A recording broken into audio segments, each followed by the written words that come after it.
Frédéric Rose pour Cap Cession. Travailler sur la transmission d'entreprise, c'est quelque chose qui me tenait à cœur depuis quelques années, parce que voilà, céder, reprendre l'entreprise, c'est préserver de l'emploi, c'est maintenir l'attractivité des territoires, c'est maintenir des savoir-faire, et ça a du sens pour moi.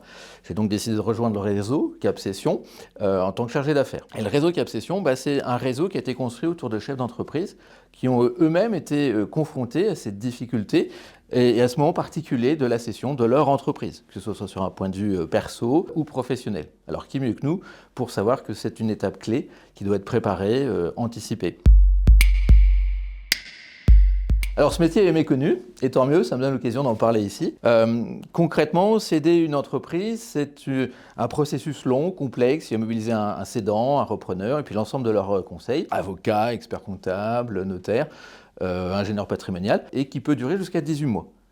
Mon rôle va consister à accompagner le chef d'entreprise qui souhaite vendre tout au long de ce process, depuis le premier rendez-vous découverte jusqu'à la finalisation de la transaction. Je vais chercher à coordonner les parties prenantes, à anticiper les tensions, trouver les bons compromis pour, là encore, arriver à cette transaction parfaite pour tout le monde. Concrètement, mon métier s'organise autour de 3 axes. Le premier, c'est préparer la cession pour se donner un maximum de chance. Le deuxième, c'est assurer la commercialisation de l'opportunité. Et puis la troisième, c'est identifier le bon repreneur, celui qui va matcher en termes de valeur.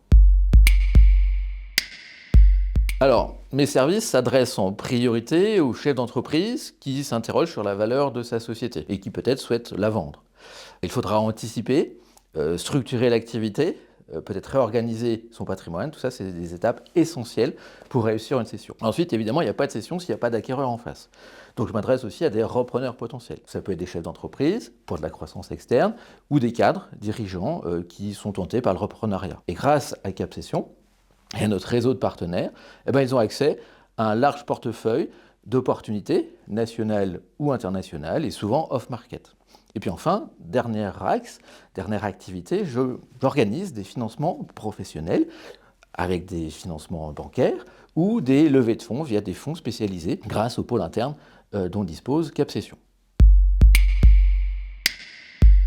Alors, une cession, ça se prépare. Pendant une première mission spécifique de 6 mois, je vais me mettre dans la peau d'un repreneur pour identifier tous les freins impossibles, les fragilités, les points de friction. Et je vais proposer à mon cédant un plan d'action complet. Et au final, on se rend compte que c'est gagnant-gagnant. Le cédant, pourquoi ? Parce qu'il maximise ses chances de vente, et puis de l'autre côté, le repreneur lui s'assure d'une transaction sans mauvaise surprise. Tout le monde y gagne. Mais confier la cession de cette entreprise à l'issue de cette première mission, c'est faire le choix d'un accompagnement de proximité, à chaque instant, à chaque étape, et sans frais cachés. Les honoraires sont connus dès le départ et sont la plupart du temps partagés entre l'acquéreur et le cédant. Et puis surtout, dernier point, et c'est pas le moindre, je ne suis payé qu'au succès, qu'au résultat. Je ne touche rien avant. Tant que l'opération n'est pas conclue, je ne suis pas payé. Donc c'est le gage d'un alignement total, complet, entre les intérêts du client et les miens, et de mon engagement permanent.